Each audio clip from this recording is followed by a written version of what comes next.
Federico Bernal es bioquímico y biotecnólogo. Director general del Observatorio de la Energía, la Tecnología y la Infraestructura para el Desarrollo, Bernal es asesor en políticas energéticas del Senado de la Provincia de Buenos Aires y director editorial del Centro Latinoamericano de Investigaciones Científicas y Técnicas. Se desempeña como docente en diversas universidades del país y es una de las voces más consultadas por los medios en materia energética, política y economía, sobre lo que escribe habitualmente en los diarios Tiempo Argentino, Le Monde Diplomatique, Página 12 y en la revista Estrategia Energética. Entre sus últimas publicaciones se destacan Revolución Energética en la Argentina, Civilización o Barbarie, Malvinas y Petróleo, una historia de piratas y El mito agrario, una comparación con Australia y Canadá. Señoras y señores, con nosotros, Federico Bernal. Bienvenido, ¿cómo te va? ¿Qué tal, Jorge? ¿Cómo estás? Te voy a hacer una pregunta rara. ¿Trajiste el frasquito? quedó en poder de la presidenta de la Nación. Recordamos un poquito cuál es esa historia del frasquito. Es un frasquito que se hizo muy famoso hace 2 años, 3. Fue en 2012, el 16 de abril, cuando la presidenta decide recuperar YPF. Ahí ella, en su discurso, ese maravilloso además discurso, bueno, se toma la probeta de petróleo con petróleo cristalizado heredado por mi bisabuelo, por Enrique Hermite, una reliquia familiar, y que le entregamos la familia Bernal Hermite en noviembre de 2011. Y bueno, ella lo tomó y lo usó para acompañar la gesta renacionalizadora de nuestro petróleo y de nuestra empresa estatal. Se puede decir de vos que llevás el petróleo en la sangre. El petróleo en la sangre, sí, así es. Contame un poco la historia del bisabuelo Hermite, que tiene que ver con la historia del descubrimiento del petróleo en la Argentina. Así es. Bueno, en 1902, durante el segundo gobierno de Roca, se crea la Comisión de Estudio de Napas de Agua, Yacimientos Carboníferos y Estudios e Investigaciones Geológicas. Y dentro de esa comisión se crea la División de Minas, Geología e Hidrología, que es presidida por mi bisabuelo, un ingeniero geólogo, en realidad geólogo en minas, en hidrocarburos, especializado en minas. Y bueno, la división presidida por él, dirigida por él, y además inspirada la comisión, la creación de la comisión, inspirada por sus estudios, por sus propuestas, en cuanto a la necesidad de realizar rápidamente un relevamiento geológico del subsuelo de la Argentina, es la que comienza los estudios, a partir sobre todo de 1904, estudios de prospección que desembocan en el hallazgo en Comodoro Rivadavia el 13 de diciembre de 1907, bajo la dirección suya, al frente de esta división, y después en 1918 en Plaza Winkle, en Neuquén. Siempre se contó una leyenda que vos llamás la soncera del agua, que en realidad lo que estaban buscando es agua y que de casualidad encontraron petróleo. Sí, esa es una de las grandes sonceras del libro que tenemos pendiente, que me propusiste escribir. Ya lo hizo Aníbal Fernández. Lo hizo Aníbal Fernández, sí. Sí, pero hay muchas, hay todo permanentemente. Jauretche escribió 44. Yo creo que hoy podemos escribir 44 por semana. 44 por semana, sí. Bueno, sin ir más lejos, por ejemplo, y tiene que ver con la soncera del agua también. Igual me parece que en los tiempos actuales uno podría hablar del manual de calumnias argentinas, sí, por ejemplo, sí, ¿no? Porque la estrategia del poder es, digamos, en la década del 70 nos mataban, y en la actualidad se arman formidables cortinas de humo y difamaciones con la finalidad de esconder los grandes negociados, los grandes elementos de corrupción del poder que se resiste a perder el dominio de la Argentina, sí, ¿no? Sí. Ese poder que cuestionó el kirchnerismo en los últimos 10 años. Es así, bueno, civilización y barbarie, ¿no? Las grandes matanzas y los genocidios de nuestras guerras civiles, entre comillas guerras civiles, porque participaba Gran Bretaña, y ahí no sé si vale tanto la apreciación o el calificativo de guerra civil, ¿no? Cuando hay una potencia extranjera metida en el medio y decisiva para que el mitrismo y bueno, los vencedores de Pavón terminen imponiéndose.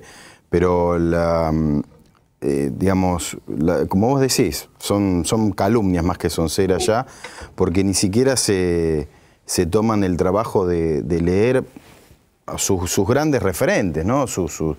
Las tesis o los argumentos, en todo caso, del conservadurismo planetario o doméstico.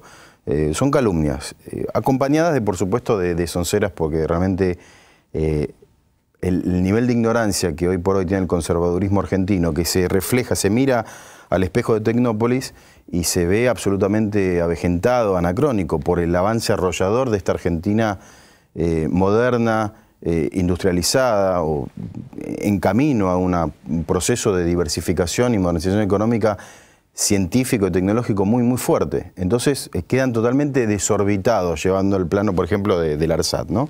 Y esto tiene que ver con la soncera del agua, porque vos fíjate cuál fue la respuesta de Clarín y La Nación, para citarte los dos grandes exponentes de la Argentina semicolonial, House Organ de la Argentina semicolonial, en relación al ARSAT. Primero, que no fue el primer satélite argentino. Entonces enumeran los 8 satélites que precedieron. Claro, ahí está, por ejemplo, uno que se llama el LUSAT, que es una caja así, construido íntegro en Estados Unidos, esponsoreado por IBM y Aluar, que puso el aluminio. El resto es todo componentes espaciales especiales de Estados Unidos. Y fue ni siquiera un satélite, pesaba 10 kilos, a 800 kilómetros de distancia. El ARSAT está a 36.000. Para radioaficionados, para ese hobby que es muy agradable para muchos, interesante también. O sea, lo comparan con eso. Y claro, la soncera apunta a ¿qué? A desprestigiar una vez más a la ciencia y la tecnología argentina, produciendo en acción y produciendo excelentes resultados. Lo mismo con el petróleo. Al día siguiente del descubrimiento, es decir, el 14 de diciembre de 1907, La Nación saca un recuadrito mínimo, como ahora con el lanzamiento del ARSAT. También ahí arriba, en la tapa de La Nación, el 17 de octubre, una breve mención al lanzamiento. Al día siguiente del descubrimiento, La Nación saca un recuadrito mínimo donde dice, buscaban agua y, oh casualidad, apareció petróleo. Con lo cual, borran de un plumazo por lo menos 5 o 6 años de planificación por parte del Estado Nacional, de estas dependencias que conversábamos antes, que dependían del Ministerio de Agricultura entonces, y un conjunto de argentinos y argentinas que se proponían, además de buscar y encontrar agua, que era un recurso estratégico, sobre todo para el desarrollo de la postergada Patagonia, encontrar carbón mineral para poder reemplazar el carbón, sustituir el carbón que importábamos de Gales, de Gran Bretaña, en esa ecuación comercial que beneficiaba nada más que a la oligarquía argentina y postraba a las clases populares. Encontrar carbón mineral, hulla y petróleo. Entonces, la soncera del agua lo que hace es, bueno, borra de un plumazo el éxito y el logro de los argentinos y nuestras capacidades cuando nos proponemos hasta las más ambiciosas de las metas y de las obras. Un leitmotiv de los medios hegemónicos y de los comunicadores tránsfugas que trabajan con esos medios es hablar del relato, y dicen que hay un relato kirchnerista, como si no se hubiera construido durante décadas precisamente un relato ficcional de la historia argentina, ¿no? Que lo mismo pasa cuando critican el Instituto Nacional de Revisionismo Histórico, y hasta llegan a la falsedad de decir ubicado en Recoleta. Que yo sepa, la calle Corrientes y Rodríguez Peña no es Recoleta, no sé, me parece. Sí. Pero hasta ese nivel, digamos, ¿cómo un instituto revisionista va a estar en Recoleta? No está en Recoleta, o sea, hasta esa historia hay que revisar, que es la historia de la calumnia, de la difamación, todo el tiempo. En realidad, el relato ha sido de ellos, ¿no? Y tuvieron libros y tuvieron diarios, el mitrismo fue fundacional en eso. Sí, la historia escrita por los vencedores de Pavón. Estamos pagando las consecuencias de de la derrota todavía del plan de operaciones de Moreno y Belgrano en 1810. La Revolución de Mayo fracasa, es derrotada. El plan de operaciones es derogado por el conservadurismo criollo, ayudado por supuesto por los intereses foráneos, sobre todo europeos, de Gran Bretaña. Y estamos pagando todavía esas consecuencias. La Revolución de Mayo fracasa y triunfa la contrarrevolución. Y nosotros vivimos, por supuesto, como decía el Colorado, ese ciclo de revoluciones y contrarrevoluciones que, al día de hoy, pero estamos todavía padeciendo el triunfo de los contrarrevolucionarios de Mayo, que después se profundiza con la victoria en Pavón, la masacre del Paraguay, de Solano López, y el genocidio de nuestros caudillos y las masas y las lanzas, también como decía el Colorado, del país profundo y autóctono. Aclaramos, el Colorado es Jorge Abelardo Ramos. Para nosotros es el Colorado. El Colorado. La historia continúa, ¿no? Porque en el Bicentenario, precisamente, bueno, este libro, Civilización o Barbarie, de la colonia a la revolución, Civilización o Barbarie en la Argentina del Bicentenario, es relacionar entre los hechos de una continuidad histórica que gira en torno al mito fundado por Sarmiento. Sí, mira, hay una de las frases que utilizo en el prólogo, que además es la introducción. El prólogo es de Enrique de Laclau. Ernesto Laclau. De Ernesto Laclau. El prólogo es de él. Notable. Y de Alberto Silioni. Y de Alberto Silioni, ahí va, sí, también iba eso. Bueno, nada, Laclau, enorme argentino intelectual del campo nacional que nos dejó hace muy poquito, y del ministro de Educación de la Nación, Alberto Silioni, comandando realmente una revolución educativa notable en la Argentina. En la introducción del libro yo justamente cito una frase de Violcati, el expresidente de la Sociedad Rural, cuando en su discurso del 2010, con motivo del Bicentenario, en el predio de la Rural, dijo, palabras más, palabras menos, más o menos esto.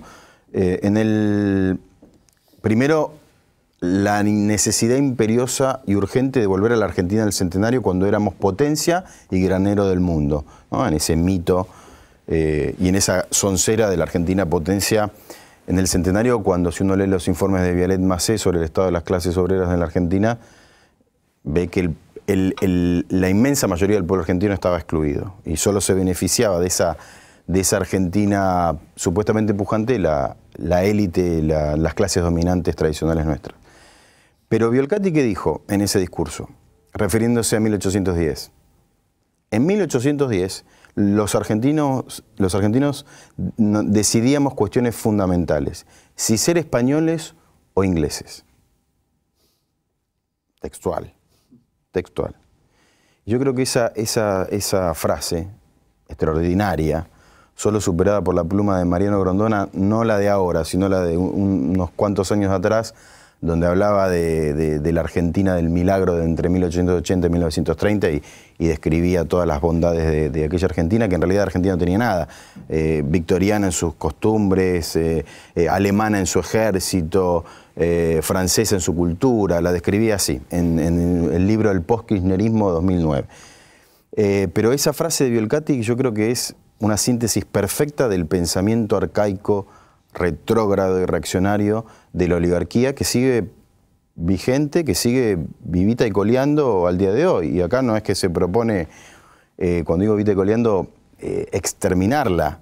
No, lo que hay que hacer es profundizar y avanzar en aquellas medidas políticas, económicas, para terminar de una buena vez y para siempre de quitarles el poder político y económico que tienen, que ostentan y que les permite sobrevivir y perpetuarse en el tiempo. Una soncera en boga en estos días habla de que quienes defienden el actual proyecto tratan de meter miedo si este proyecto es reemplazado por quienes expresan hoy a la oposición. En realidad Yo pienso que el miedo no es sonso, ¿no?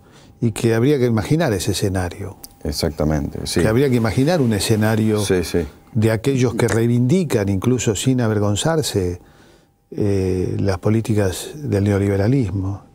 O aquellos otros que se enmascaran, que son como una versión disfrazada de antipolítica, ¿no? Casi todos tránsfugas. Muchos alegan ser peronistas o cantan la marcha. ¿Cómo ves esa situación? La soncera del miedo. Sí, yo creo que de ganar cualquiera de los representantes del conservadurismo argentino, y por supuesto de ahí en adelante, cuando empiecen a aplicar las políticas neoliberales que por ejemplo en Europa están haciendo estragos, realmente la austeridad, la política de austeridad y neoliberal mata, no solamente es perjudicial para la salud, sino que mata. Todavía creo que los investigadores científicos argentinos deben a la sociedad un análisis de el aumento exponencial de los índices de mortalidad a todo nivel, de las muertes que provocó por pobreza, por marginación, por achicamiento del sistema de salud en la década del 90, o si se quiere el 76 en adelante, hasta el 2003, le deben al pueblo argentino esas investigaciones, los resultados de esas investigaciones. Y yo creo que lo que va a pasar es finalmente van a llevar a la práctica el ultimátum que Escribano y el Departamento de Estado le exigieron a Néstor Kirchner cumplir cuando asumió en 2003, que era la reivindicación de las Fuerzas Armadas genocidas, que eran las relaciones carnales con Estados Unidos, la apertura indiscriminada, la aplicación de ajustes con el pueblo como la válvula de ajuste, el encolumnamiento perfecto con el neoliberalismo planetario, y además sacar a las Fuerzas Armadas a la calle para restaurar el orden y la seguridad, que era lo que le exigían a Néstor Kirchner. Entonces, uno puede decir, mira, ahora quizá no tengan esa posibilidad de volver a los cuarteles a golpear y a recurrir a esos militares de las Fuerzas Armadas antinacionales, ¿no? Esa corriente que viene de Mitre, gestada, creada por él, pero bueno, la verdad que uno nunca sabe, y lo que sí sé es que ese ultimátum lo van a llevar a la práctica, y el pueblo argentino va a volver a ser la variable de ajuste para volver a convertir a Argentina en la semicolonia que dejamos de ser a partir de 2003, semicolonia que precisa que sobren millones de argentinos, porque no puede haber una semicolonia si con 40 millones de habitantes, no puede haber una semicolonia que sea funcional a los intereses manufactureros de las potencias y al terrorismo financiero especulador de las potencias occidentales, si en esa semicolonia no sobran 20, 30 millones de argentinos. Yo recomendaría a los argentinos y argentinas que en todo caso no tengan miedo, que tengan memoria. Por lo menos los que tienen más de 25 años, los que no tenían 15 o 14 cuando estalló la Argentina, que tengan memoria. Memoria, sí. Y si la memoria viene de la mano del miedo, bueno, el miedo, vuelvo a decir, ayuda. Sin miedo, casi diría se es un psicópata. Que no tengamos un pueblo irresponsable, psicotizado por los constructores de desmemoria. Vamos a un corte y seguimos hablando de sonceras y otras cuestiones.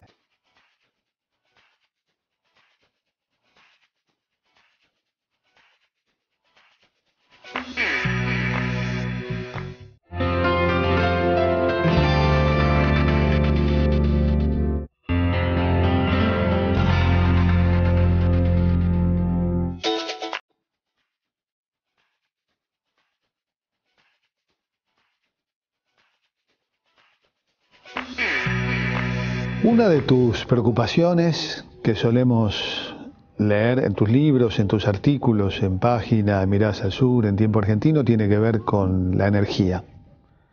Se habla mucho de la batalla cultural. Ahora, vos solés relacionar la batalla cultural con la batalla energética. Sí, porque, un poco lo que mencionaba antes, la irresuelta cuestión nacional, esta puja de proyectos políticos antagónicos. Yo escribía hasta hace un año y pico la puja entre modelos de país, y vos mismo me corregiste con toda razón que más que, digamos, que es de proyectos políticos, porque el modelo neoliberal o el modelo de país del neoliberalismo, eso no es un país, eso es cualquier cosa, es una republiqueta.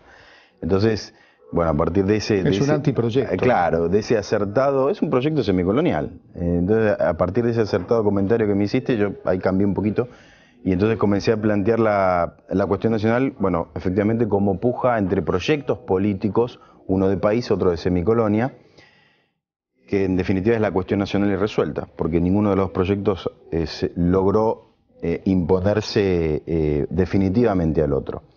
Y en ese dilema, en esa disyuntiva, entran a tallar todas las grandes cuestiones secundarias, aunque de importancia estratégica para el país, y todos los debates y las principales resoluciones políticas entran en esa puja.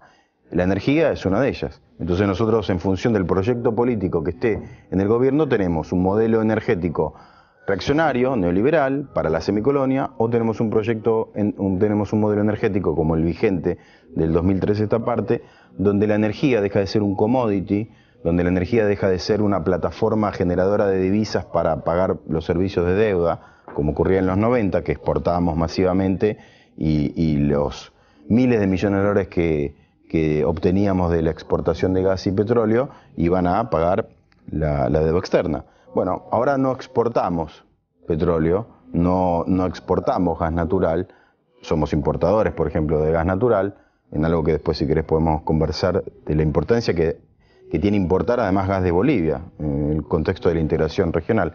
Pero no exportamos petróleo y gas natural, sin embargo la energía le llega a cada vez más argentinos. 6 millones de hogares se incorporaron en los últimos 11 años, se construyeron más de 3.000 kilómetros de gasoductos para el mercado interno, cuando en la década del 90 esos gasoductos se construían para exportar el gas fundamentalmente a Chile, que además iba una empresa que procesaba el gas y lo exportaba. Y es muy interesante ver en un mapa el tendido tradicional ferrocarrilero que criticaba Scalabrini Ortiz, ¿no?, en función del interés británico y de esa Argentina semicolonial. Y si uno coloca ese tendido ferroviario, le coloca encima el tendido de gasoductos y el tendido eléctrico que heredamos de los 90, es prácticamente similar. Prácticamente similar. ¿Qué está pasando del 2013 a esta parte? Un caos en las obras de infraestructura que rompe ese esquema en abanico que tiene a la provincia de Buenos Aires y a la Pampa Húmeda como la republiqueta, como el Estado de Buenos Aires, que siempre quiso la oligarquía y nunca pudo lograr, por suerte. Entonces, el petróleo y la energía oscila entre esos dos proyectos políticos. Y yo me fasciné con el estudio de todas estas cuestiones, porque están muy vinculadas a la comprensión de la cuestión nacional en la Argentina. La Argentina creció, su Producto Bruto creció enormemente y ha sido una verdadera carrera, ¿no?, que el desarrollo energético acompañe el crecimiento. Perón se encuentra en 1954, también con una Argentina que creció muchísimo, y en el año 55-56 Prebisch, en su informe, en su plan, hace una crítica a Perón porque dice que hay déficit energético. Lo mismo le pasó al kirchnerismo, lo acusaban de déficit energético, cuando en realidad es una de las consecuencias, no el déficit, sino el problema energético, la cuestión energética para un país que crece. En los 90 la Argentina no crecía, no consumía, había un 25% de desocupados, el gran consumidor de la energía, sin embargo, es sin duda aquel que cocina, que prende la luz, que se compra un aire acondicionado, pero también las plantas industriales, las fábricas, esas fábricas que se abrieron en los últimos años, ¿no? Sí. Hay como una reiteración en la historia, ¿no?, por supuesto, tanto del modelo nacional y popular como del contramodelo. Sí, mira, son exactamente los mismos argumentos de fondo, las mismas onceras que hay que rebatir, con por ahí un par de palabritas y cambiadas. Acá, este libro que traje, que no es mío. Este es el Boletín de Informaciones Petrolíferas de 1927. Este libro cuando filmamos, cuando grabamos el documental sobre la historia del petróleo en la Argentina, visitamos la Universidad de Jaureche y fuimos invitados por el rector, Ernesto Villanueva. En Florencio Varela. En Florencio Varela. En Florencio Varela, en el predio de la universidad, están alojados los laboratorios históricos de YPF, donde se investigaba y se desarrollaban los principales productos elaborados de alto valor agregado de nuestra querida YPF. Cuando la presidenta entrega el predio en un acto, creo que fue en fines de 2010, a la universidad, bueno, a los pocos meses comienza a funcionar y abren la biblioteca de los laboratorios. La biblioteca de los laboratorios que había sido cerrado por Repsol en 1994. Desde 1994 que la biblioteca había estado cerrada. Me contaba el director de infraestructura de la universidad que cuando abrieron la biblioteca estaban todas estas obras maravillosas, lleno de libros de YPF, todas las revistas en todos los idiomas habidos y por haber, de las cuales se nutrían nuestros investigadores, ingenieros de YPF, y que estaban todavía el café con las borras, los ceniceros con las colillas. Fue abandonado, claro, como Pompeya. Claro, y detenido en el tiempo, Bueno, ahí estaban estos libros. Y fíjate un poco lo que conversamos antes de la vigencia y los mismos argumentos. Fíjate, esto es de 1927, de YPF, el Boletín de Informaciones Petrolíferas de YPF, el discurso que da Baldrich en 1927, que acá está transcripto. Baldrich fue con Mosconi e Irigoyen los principales impulsores de la ley de nacionalización del petróleo en la década del 20 del siglo pasado. Ante el avance de los trusts, como decía Mosconi, y las alianzas con sobre todo las provincias del noroeste argentino. Y fíjate, en el discurso que da Baldrich en defensa de la ley nacional de nacionalización del petróleo, que se elevó y presentó el irigoyenismo en el Congreso, va Baldrich y da este discurso. Y fíjate lo que dice en relación a la defensa del Estado, criticando a los conservadores. Dice Baldrich: se ha dicho que el Estado es mal administrador. Esa es la voz de los fracasados que niegan a los demás las condiciones de que ellos carecen. Esa es la voz de los opositores del surgimiento de esta ley sabia y previsora. Esa es la voz de los interesados en un provecho que no es el del país. Eso es argumentar con el defecto y no con el principio. Llévense hombres capaces, los idóneos, que la Constitución preceptúa, activos, enérgicos y honrados, y si los gobernantes, considerando el desempeño de sus cargos no como una industria política, sino como una función nacional, apoyan una gestión inteligente y activa, como ha sucedido, se verá que los resultados desmienten aquella información. Esto es la defensa, la crítica del Estado bobo, ineficiente, incapaz de ponerse al frente, por ejemplo, en este caso, de nuestro petróleo. 1927.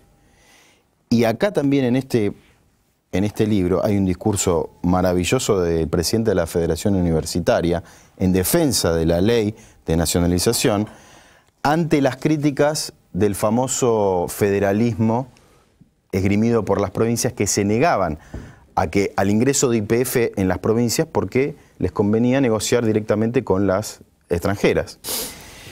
Por supuesto, una provincia es mucho más débil que una nación. Exactamente. Muchas de esas grandes empresas tienen mucho más poder económico, una sola empresa que la provincia completa, ¿no? Exactamente, tenés, bueno, las multinacionales. Pero fíjate lo que es el discurso extraordinario. Leo algunos fragmentos. ¿Por qué? Porque ahora estamos con una nueva ley de hidrocarburos, donde por vez primera, desde la ley de privatización y federalización de YPF en 1992, se vuelve a colocar al Estado Nacional al nivel de las provincias. Se había perdido esa digamos, decisión estratégica y digamos, lo medular que tiene la negociación petrolera en el mundo es, en el caso de un país como la Argentina, que Estado Nacional y provincias petroleras actúen juntas, porque si no pasa lo que vos decís. Se sienta un magnate petrolero con el secretario de Energía o hasta inclusive el gobernador de una provincia petrolera y no es lo mismo que sentarse con el Ministerio de Planificación Federal o sentarse con... Además tiene que ver que los derechos en torno a petróleo, como cualquier otra cuestión, soja, petróleo o industrial, corresponden a la nación entera, sean o no petroleras las provincias. Exactamente. Porque hace el interés del común, ¿no? Exactamente. Bueno, iba a eso que está también en este discurso de 1927, porque lo que sucede con el federalismo, con la cuestión federal, también es una gran soncera.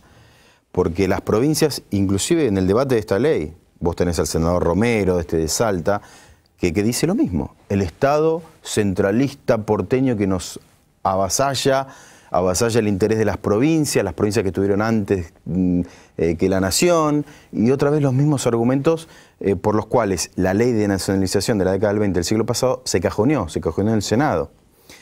Y es el mismo concepto reaccionario de federalismo, donde, en realidad, las provincias que están esgrimiendo, lo mismo que los porteños con la aduana.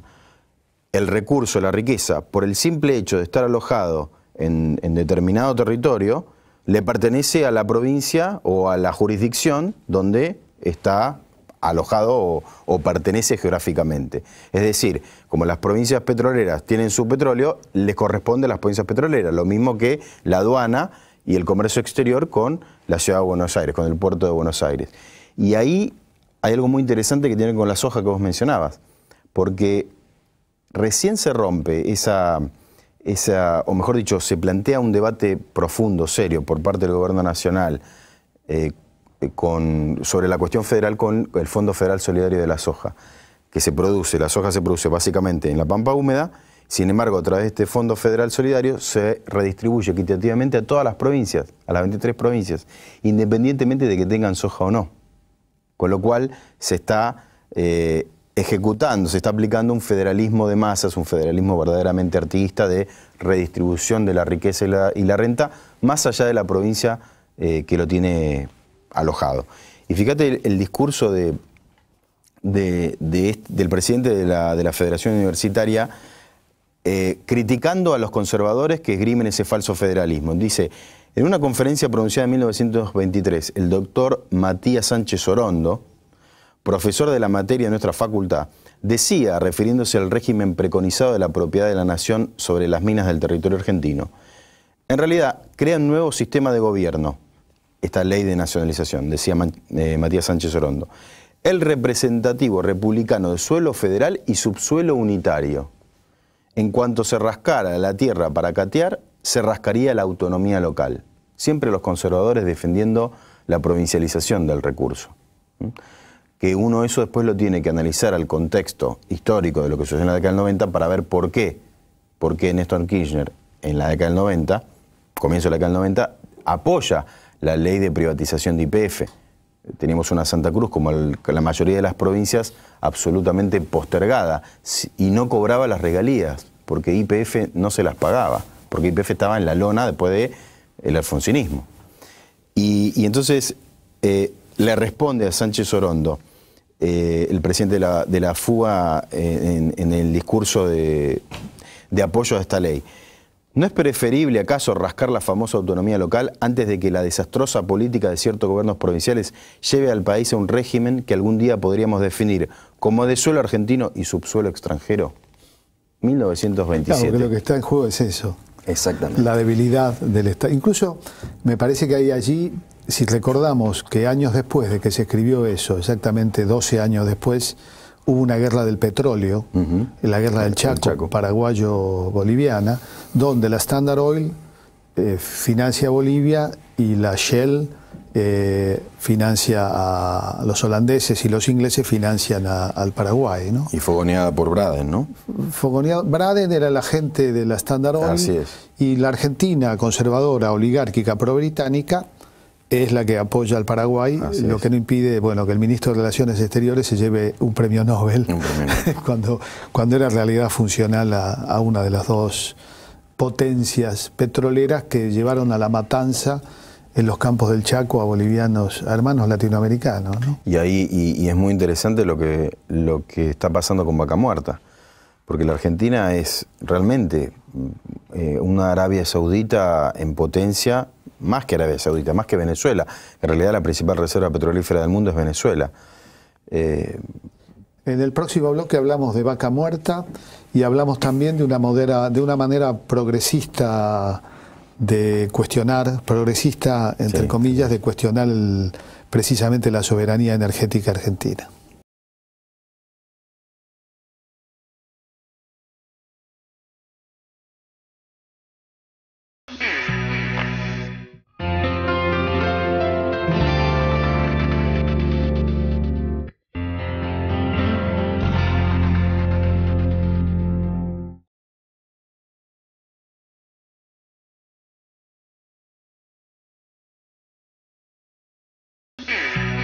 Bueno, estamos conversando con Federico Bernal, especialista en todo lo que tenga que ver con cuestiones de energía y demostrando también en este reportaje la profunda relación que existe entre cultura y petróleo, energía.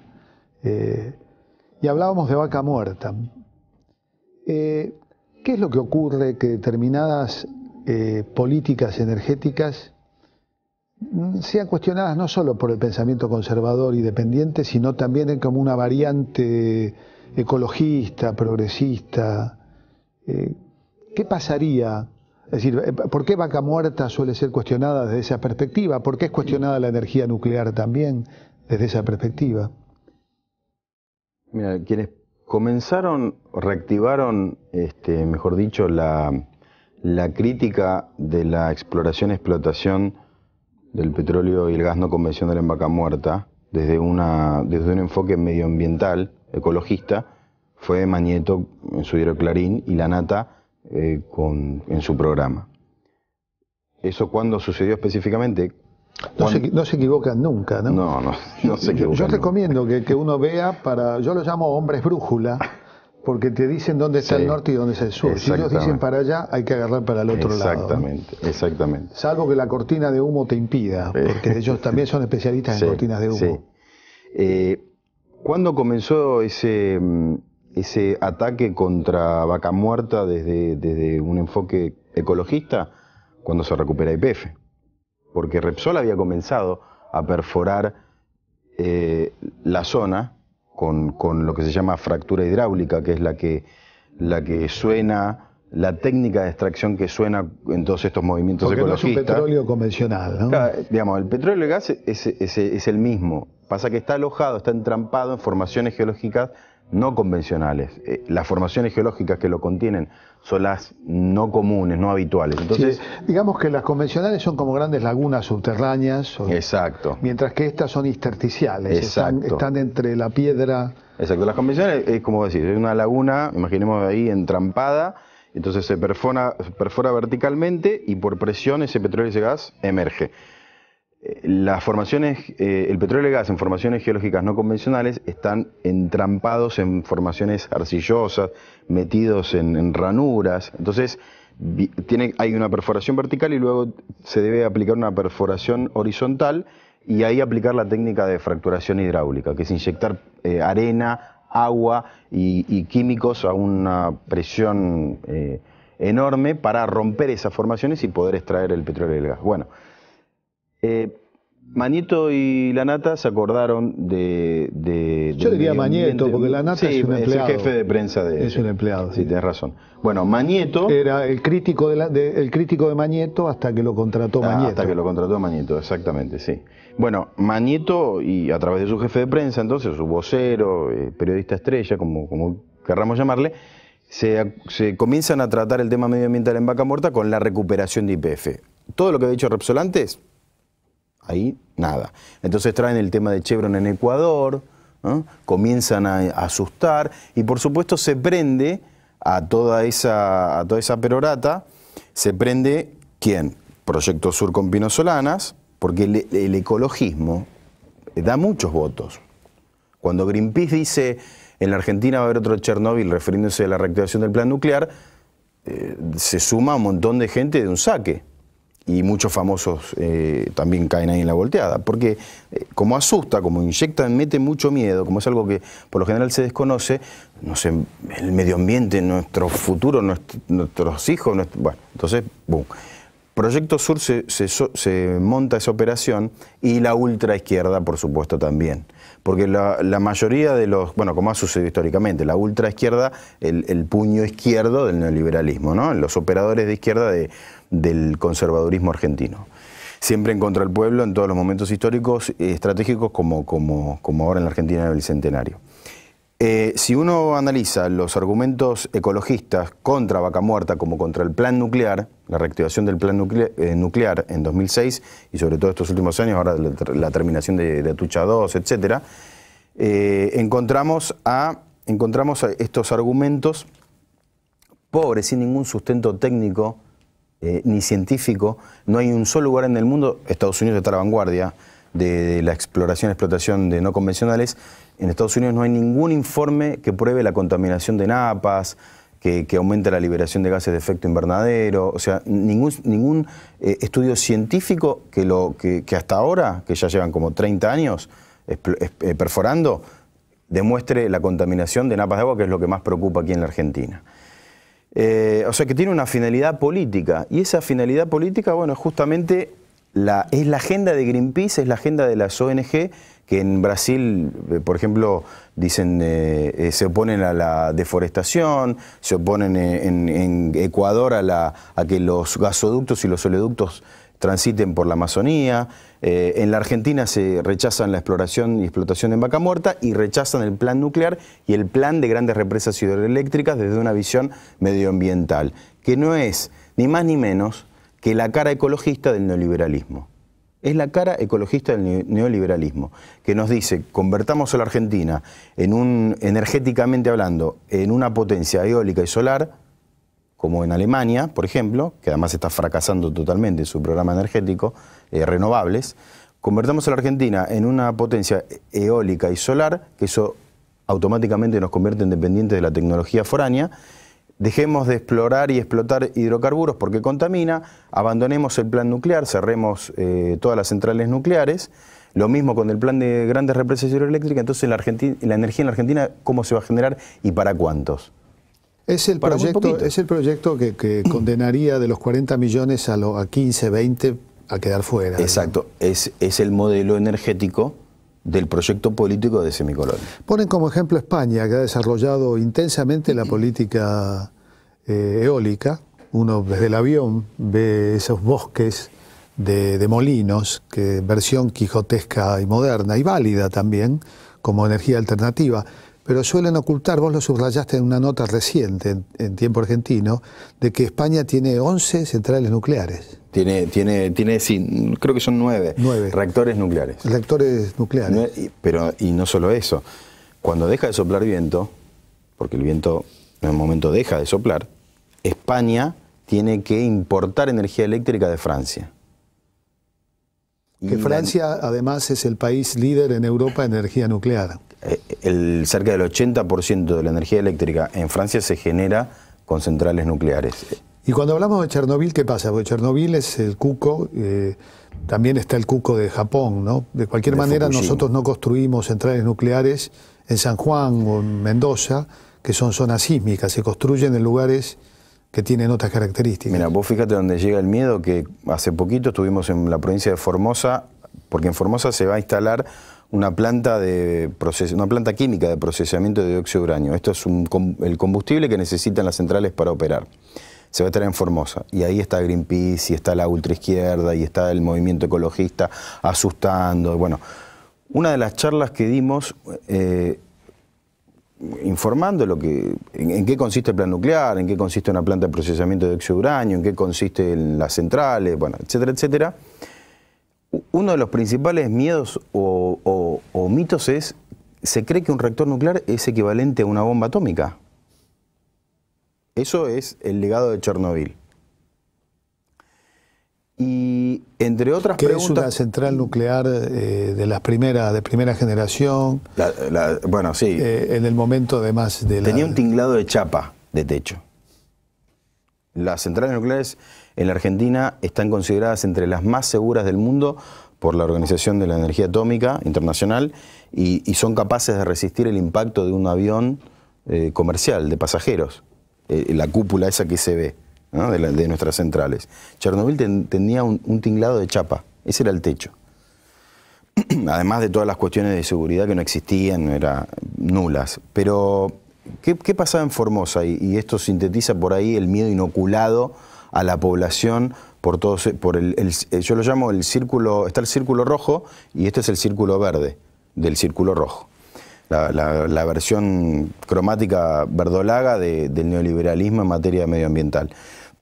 En una de las preguntas que nos hacen, un formoseño que estaba asustado, como se va a instalar también el reactor CAREM, que es el proyecto de reactores de última generación que está desarrollando la Argentina, es un prototipo, pero en Formosa se estaría instalando el primer reactor modular pequeño de este tipo. Bueno, un participante ahí de la charla nos dice, ¿puede haber otro Fukushima? Entonces, nosotros decimos, mire, a ver, Fukushima fue la ola del tsunami que vino por el océano. Entonces, realmente le explicamos con ironía, pero también hay que, a veces, explicarlo de esa manera.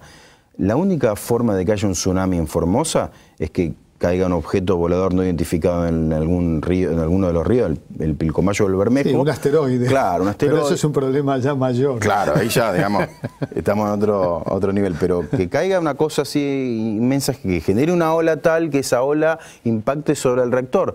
Pero, entonces, tenemos que lidiar con eso, con ese miedo inoculado, con las onceras inoculadas que están muy arraigadas, ¿no? Muy arraigadas, porque lo que vos decías, la cuestión cultural, la batalla cultural que menciona permanentemente la presidenta de la Nación, esa es la madre de todas las batallas. Y ahora, también se da que la Argentina ha aumentado y aumenta permanentemente su capacidad productiva y se habla, no obstante, por los cortes de luz de crisis energética. ¿Es una crisis energética o es una crisis del sistema de privatizaciones de los años 90 en la distribución de energía? Exactamente, es la crisis energética del modelo energético neoliberal. Eso es lo que está en crisis y es lo que denuncian, exigen revertir, fundamentalmente los exsecretarios de Energía liderados por Daniel Montamat. Los exsecretarios de Energía, que se hacen llamar secretario de Energía de la Democracia, ahí está Alito Guadagni, que fue secretario de Energía de Viñones, y se hacen llamar igual de la Democracia. Entonces yo en un programa a Guadagni le pregunté. Bueno, en la época de Viñones se votaban 3. Votaban 3. No, es que en un programa de TN, cuando fue la recuperación de YPF me invitaron y lo tenía a Montamat y a Guadagni. Y le dije, Guadagni, usted fue funcionario de Viñones, ¿cómo puede ser que se sigan presentando como exsecretario de la Democracia? Cuando no me contestó. Cuando terminó el programa, se apagan las luces, viene y me increpa, se me pone así y me dice, yo fui funcionario del señor Viñones y vivíamos en democracia. Bueno, esos son los exsecretarios de Energía liderados por Daniel Montamat, que fue secretario de Energía de Fernando de la Rúa, que fue testigo para una empresa que nos demandó a todos los argentinos ante el CIADI, Montamat. Vos sos Montamat, yo soy el Paso Energy, esta empresa estadounidense, 2005-2006, que quiere demandar al Estado argentino. Entonces te contrato a vos, como fuiste funcionario de la Secretaría de Energía y tenés una consultora privada como tiene Montamat, te contrato, te pongo unos cuantos palos verdes encima de la mesa y te digo, necesito que me prestes tus servicios para demandar al Estado argentino y al pueblo argentino ante el CIADI. Montamat, ¿qué dijo? Acepto. Ese personaje es el que lidera este grupo de exsecretarios que se la pasan hablando de crisis energética. Y es lógico que hablen de crisis energética, porque fueron los máximos representantes del modelo energético de una semicolonia, que cuando ven el avance del Estado, la construcción de gasoductos de tendido eléctrico, más de 5.000 kilómetros de línea de alta tensión y extra alta tensión se construyeron, entre otras cosas llevando, por ejemplo, energía eléctrica a Formosa, que dependía de Paraguay. En Paraguay dejaba de llover y la represa hidroeléctrica más importante que tiene Paraguay no le mandaba electricidad a Formosa. En Formosa se cortaba la luz. Ni siquiera en toda la provincia porque no tenía tendido, en la ciudad capital. Todo eso se revirtió desde el 2013 a esta parte de manera exponencial. Entonces, estos personajes que dicen tenemos un déficit de 5.000, 6.000 millones de dólares en la balanza energética comercial, que es cierto, claro, se basa en un análisis mercadista de la energía. Podemos tener déficit comercial energético, porque el fin del sector energético no es generar superávit, es que la energía le llegue a todos los argentinos, a cada vez más argentinos, que se gaste. Claro, que se consuma y que además sea accesible y asequible para la población y para el proceso de industrialización. Nos queda poco tiempo. ¿Qué contamina más, el petróleo, la energía nuclear o la soja? ¿Por qué digo, de la soja no dice nada? De la soja no dice nada. Y ahora hace poco se publicó un informe muy interesante sobre los efectos del glifosato en las malformaciones congénitas en niños y mujeres embarazadas. De eso no trascendió nada. Y son cultivos que están al lado de poblaciones, se las rocían. Que se rocía por aire y, sí. Y han usado hasta niños como señaleros. Los niños bandera. Tal cual. Sí. Y bueno, todas estas cuestiones, yo digo, esto del miedo, ¿no? Tener memoria que cuando se corta la luz, que es realmente un problema complejo, estamos hablando de un problema complejísimo, que por otra parte ocurre, esto no se informa, pero ocurre en China, ha ocurrido en los Estados Unidos. Recordar que es resultado de errores cometidos hace 20 años y que tal vez hoy, con las decisiones que tomemos, evitemos los cortes de luz de dentro de 10 o 20 años más. Crecimiento energético y alternativas lúcidas.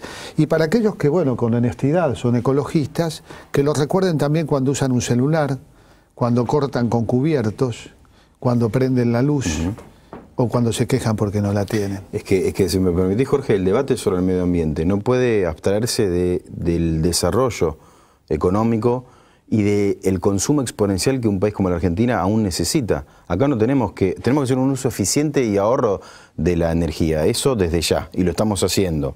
Pero hay que consumir cada vez más energía.